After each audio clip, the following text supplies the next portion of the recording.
Ang sarap gumising sa umaga, sa tuwing naaamoy na ang luto ni nanay, ang daing at tinapay, at lalong-lalo na Virginia hotdog, wala nang ibang gusto. Virginia hotdog, ito ang baon ko. Paborito. Basta hotdog, Virginia!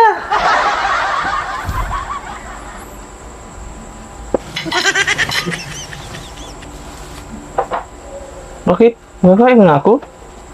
Nanay pala ha? Tugtog lang yun? Makain na ako, gutom na ako.